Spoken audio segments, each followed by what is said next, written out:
اعوذ باللہ من الشیطان الرجیم بسم اللہ الرحمن الرحیم الحمد للہ رب العالمین والصلاة والسلام علی اشرف الانبیاء والمرسلین واہل بیتہ الطیبین الطاہرین المعصومین اما بعد۔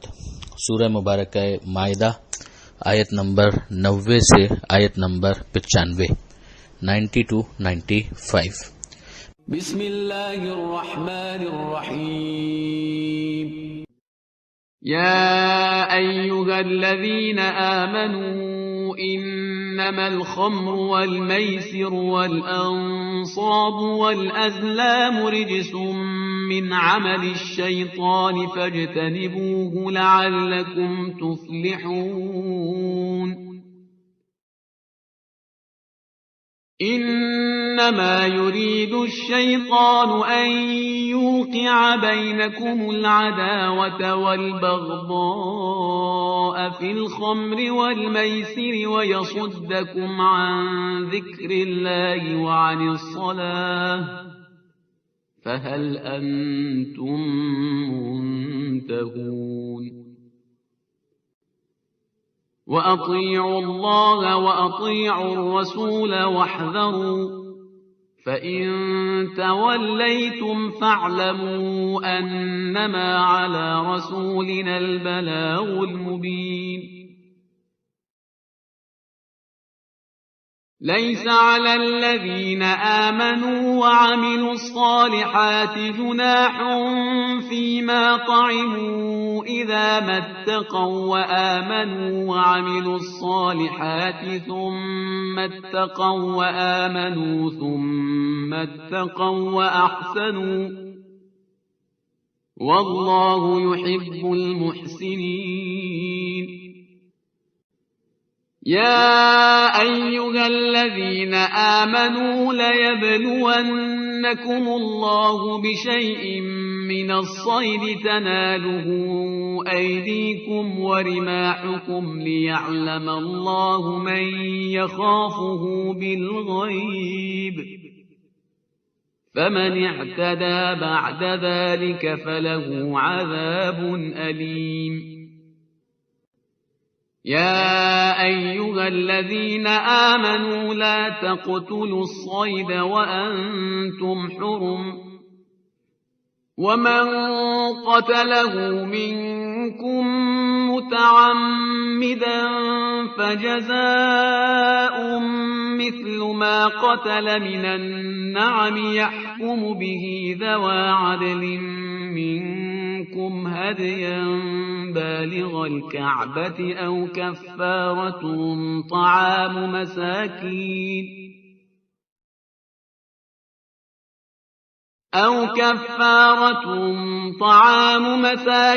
أو عدل ذلك صياما ليذوق وبال أمره عفى الله عما سلف ومن عاد فينتقم الله منه واللہ عزیز ذو انتقام۔ پہلی آیت میں 4 چیزوں کو پروردگار عالم نے رجس نجاست قرار دیا اور شیطان کی طرف اس کو انتساب کیا اور یہ کہا کہ اس سے بچو تاکہ تم کامیابی حاصل کرو۔ وہ 4 چیزیں کیا ہیں؟ انما الخمر والمیسر، شراب یعنی لکر، الکوہل، والمیسر جوا، گیمبلنگ، قمار بازی، والانصاب والازلام، اور پھر اس کے بعد 2 چیزیں کہ جن میں انصاب کے ذریعے سے بتوں کو سمجھایا اور ازلام یہ جوئے ہی کا ایک انداز، جوئے میں استعمال ہونے والے تیر۔ اب ظاہر ہے کہ یہ اس امیڈیٹ آڈینس کو دیکھتے ہوئے کہ جن کو مخاطب کیا جا رہا ہے کہ جہاں پر جوئے کا یہ انداز زیادہ مستعمل تھا، مگر جو حکم اس کا ہے وہ ہر طرح کے جوئے کے ساتھ تعلق پیدا کرے گا۔ تو اس کے لیے پروردگار عالم نے صاحبان ایمان کو مخاطب کیا کہ اے ایمان لانے والوں، یہ چیزیں رجس من عمل الشیطان، یہ رجس ہیں یعنی نجاست ہیں اور شیطان کے اعمال میں سے ہیں، فاجتنبوہ، ان سے بچو، لعلکم تفلحون، شاید تم کامیابی حاصل کر لو۔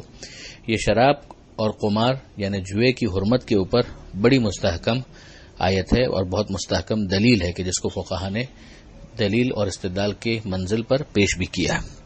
پھر اس کے بعد ایک کنونسنگ اپروچ ہے، یہ تو ایک حکم آ گیا، مگر جو اگلی آیت ہے آیت نمبر 91 میں 91 آیت میں، اس میں پروردگار عالم نے ایک نصیحت والا انداز، ایک کنونس کرنے والا انداز، کچھ حکمتیں اس کی بیان کی ہیں۔ ارشاد ہوتا ہے کہ انما یرید الشیطان ان یوقع بینکم العداوہ والبغضاء، شیطان تو بس یہ چاہتا ہے کہ شراب اور جوئے میں مبتلا کر کے تمہارے درمیان کینہ اور عداوت ڈالتا رہے۔ اب شیطان کی طرف اس کو منسوب کیا ہے پچھلی آیت میں، تو شیطان اس سے فائدہ یہ لیتا ہے کہ اس کے ذریعے سے تمہارے درمیان پھوٹ ڈالتا ہے، تمہارے درمیان کینہ عداوت پیدا کرتا ہے۔ جب انسان شراب پی لے اور نشے میں ہو تو ظاہر ہے کہ اسے کوئی تمیز نہیں ہوتی، تو بہت سی ایسی باتیں ہوتی ہیں کہ جس کی وجہ سے نفرتیں اور دشمنیاں بڑھتی ہیں۔ اسی طرح سے جو جوئے کا معاملہ ہے کہ بظاہر تو یہ ایزی منی لگتی ہے، شارٹ کٹ لگتا ہے، مگر مستقبل کے لیے بہت ساری چیزیں اس کے اندر نیگیٹو ہیں جو موجود ہیں۔ وَيَصُدَّكُمْ عَنْ ذِكْرِ اللَّهِ وَعَنِ الصَّلَاةِ، اور وہ یہ چاہتا ہے کہ تمہیں یاد خدا اور نماز سے باز رکھے۔ جب انسان اسی کے اندر مست ہو جائے تو پھر اس کے بعد کہاں اسے خدا یاد رہے گا؟ اگر خدا یاد ہوتا تو وہ شراب پیتا ہی کیوں؟ وَعَنِ الصَّلَاةِ، اور نماز سے بھی وہ غافل کر دیتا ہے، اور پھر پروردگار کو بھی ایسی نماز پسند نہیں ہے۔ فَهَلْ أَنْتُمْ مُنْتَهُونَ، تو کیا اب تم باز آؤ گے؟ یہ جو انداز ہے یہ نصیحت والا ہے کہ جس کے اندر کنونس کیا جا رہا ہے۔ اگلی آیت میں ارشاد ہوتا ہے وَأَطِيعُوا اللَّهَ وَأَطِيعُوا الرَّسُولَ وَاحْذَرُوا، اللہ کی اطاعت کرو، اللہ کے رسول کی اطاعت کرو اور ڈرتے رہو، یعنی کوشش رہو۔ فَإِن تَوَلَّيْتُمْ، تمہیں معلوم ہونا چاہیے کہ اگر تم نے روگردانی کی، یعنی اگر تم نے منہ پھیر لیا، فَاعْلَمُوا، تو جان لو، انما علی رسولنا البلاغ المبین، تو ہمارے رسول کے ذمے صرف اتنا ہے کہ وہ پیغام کو صاف صاف پہنچا دے۔ گن پوائنٹ پر مومن مسلمان بنانا، متقی بنانا، یہ رسول کا جاب نہیں ہے۔ جو دوسری جگہ ارشاد بھی ہوا سورہ رعد میں کہ انما علیک البلاغ وعلینا الحساب، کہ آپ کے ذمے تبلیغ ہے، حساب کتاب کرنا، ان کی اکاؤنٹیبلٹی یہ ہمارے ذمے پر ہے۔ اب جو اگلی آیت ہے آیت نمبر 93، اس میں پروردگار عالم ارشاد فرماتا ہے کہ لیسا علی الذین آمنوا وعملوا الصالحات جناح، کوئی گناہ نہیں ہے ان لوگوں پر جو ایمان لائے اور جنہوں نے اعمال صالحہ انجام دیا۔ کس چیز میں کوئی گناہ نہیں ہے؟ فیما طعموہ، جو انہوں نے کھایا۔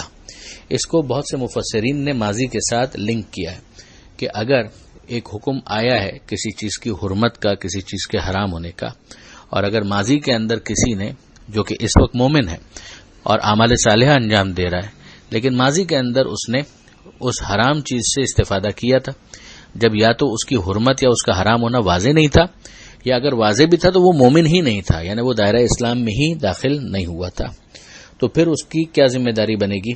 تو اس میں یہ کہا جا رہا ہے کہ جو ہو گیا سو ہو گیا۔ فیما طعموا، جو تم نے کھا لیا ان لوگوں نے جو ایمان لائے اور جو اعمال صالحہ انجام دیتے ہیں۔ ہاں، شرط کیا ہے؟ اذا متقوا، کہ اگر یہ لوگ تقوی اختیار کریں، وہ آمنو، اور ایمان لائیں، وہ عملوا الصالحات، اور اعمال صالحہ کو انجام دیں۔ تقوی کا مطلب ہی ہے کہ اپنے آپ کو بچائیں، نفس کو قابو میں رکھیں۔ تو نفس کو بہت ساری منہیات یعنی ایسے ڈونٹس ہوتے ہیں کہ جن سے روکا جا رہا ہوتا ہے، تو ان کے مقابلے میں رکنے کے لیے بہرحال نفس کے اندر ایک ڈسپلن تو چاہیے۔ تو اگر وہ تقوی اختیار کرے، اپنے آپ کو بچائے اور ایمان لائے اور اعمال صالحہ کو انجام دے، تو پھر کوئی حرج نہیں ہے۔ پھر کہا جا رہا ہے سمت تقوا وآمنوا، پھر وہ تقوی اختیار کرے اور پھر ایمان لائے۔ سمت تقوا واحسنوا، پھر وہ تقوی اختیار کرے اور حسن عمل، اچھے اعمال کو انجام دے۔ یہ جو یہاں پر ہمیں سیکوینس نظر آتی ہے، اس میں 4 مرتبہ پروردگار عالم نے ایک پورا پیر بنا کر ہمارے سامنے رکھ دیا۔ پہلے تو یہ کہا کہ ایمان لائیں اور اعمال صالحہ، تو پھر جو پچھلا والا معاملہ ہے وہ معاف ہے۔ پھر کہا گیا کہ تقوی اور ایمان اور اعمال صالحہ، یعنی آگے بچنا بھی ہے اور اسی ایمان کو کنٹینیو کرنا ہے اور اعمال صالحہ کو انجام دینا ہے۔ پھر اس کے بعد کہا جا رہا ہے کہ پھر بچنا ہے اور ایمان لانا ہے، پھر بچنا ہے اور پھر حسن عمل انجام دیتے رہنا ہے۔ یعنی ہمیں سمجھ میں آتا ہے کہ اگر تقوی ایک انسان حاصل کر لے تو اس کی پھر کوئی لمٹ نہیں ہے، اس میں اضافہ ہوتا چلا جائے گا، اور وہ تقوی پھر انسان کو مزید صاحب ایمان بننے کا موقع دیتا ہے، جو ایمان کے درجات ہیں۔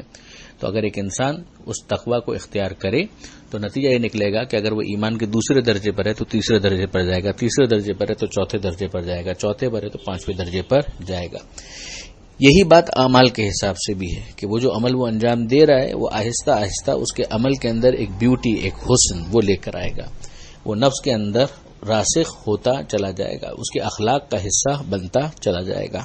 جو آخر میں پھر لفظ استعمال ہوا ہے وہ احسنوں کا ہے، عمل الصالحات کے لیے، یعنی وہ حسن اس کے عمل کے اندر آ جائے۔ بظاہر یہ محسوس ہوتا ہے کہ اب یہ گویا اس کے ملکات نفس میں شامل ہو چکا ہے، اس کے فیچرز میں شامل ہو چکا ہے، اس کی پہچان بن چکا ہے۔ واللہ یحب المحسنین، اور اللہ جو ہے محسنین کو دوست رکھتا ہے، ان سے محبت کرتا ہے، یعنی اخلاقی اعتبار سے وہ بہت مضبوط ہو چکا ہے۔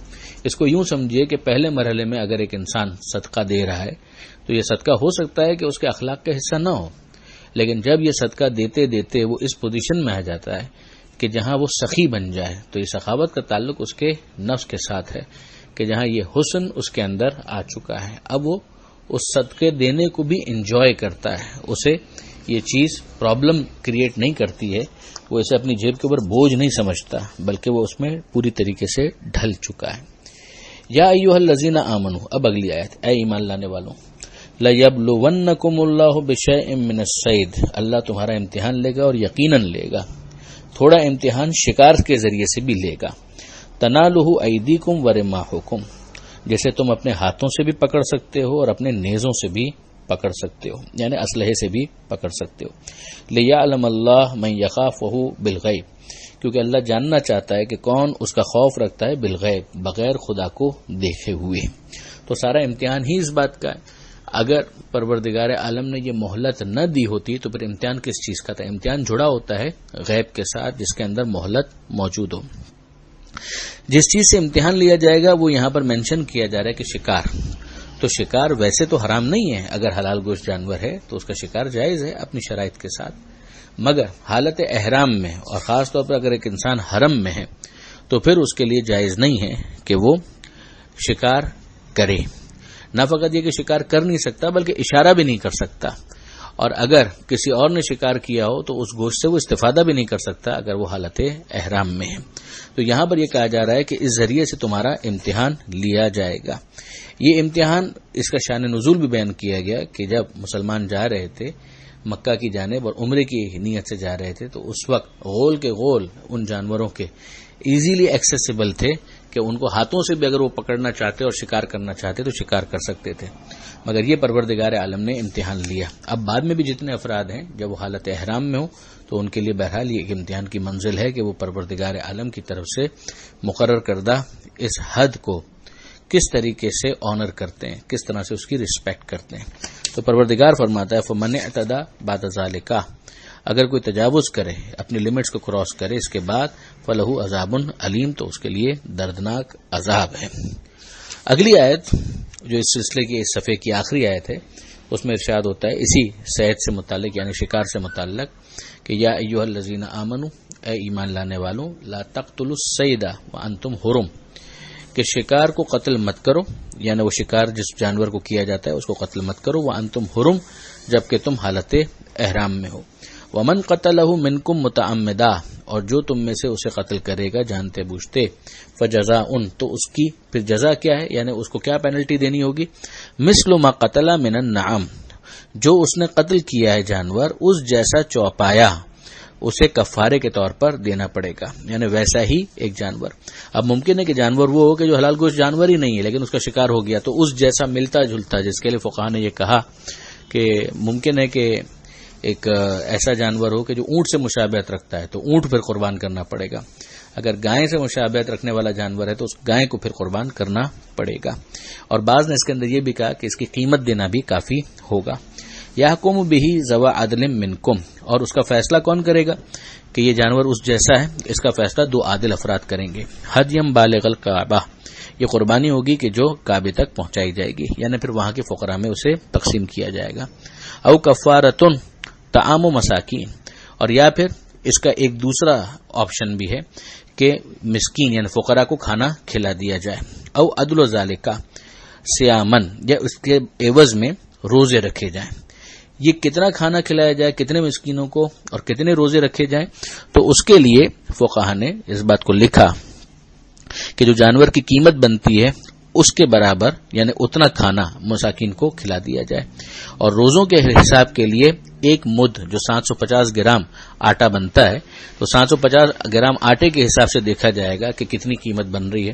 تو اگر وہ پھر کھانا نہیں کھلانا چاہتا اور یہ والا آپشن لینا چاہتا ہے تو امکان ہے کہ وہ 750 گرام کے حساب سے اس کو دیکھ لے کہ یہ کتنے یونٹس بنیں گے اور پھر اتنے روزے وہ رکھ لے. البتہ یہ ظاہر ہے کہ فقہ کے معاملات ہیں کہ جس کی تفصیلات پھر مسائل فقہی کے اندر ڈسکس ہوتی ہے. اور آج کل بہرحال شکار کے یہ مسائل کم پیش آتے ہیں اس لیے کہ لوگ فلائٹ لے کر پہنچ جاتے ہیں.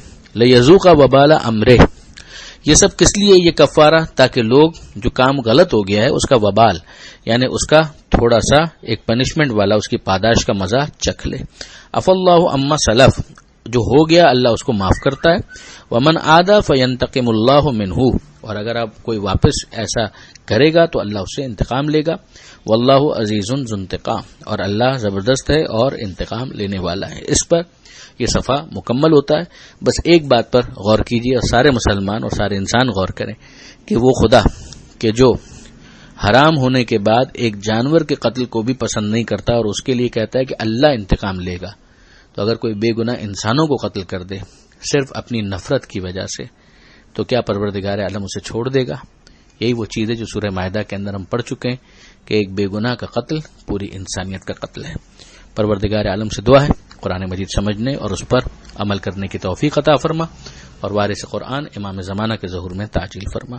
وآخر دعوانا ان الحمد للہ رب العالمین والسلام علیکم ورحمۃ اللہ وبرکاتہ.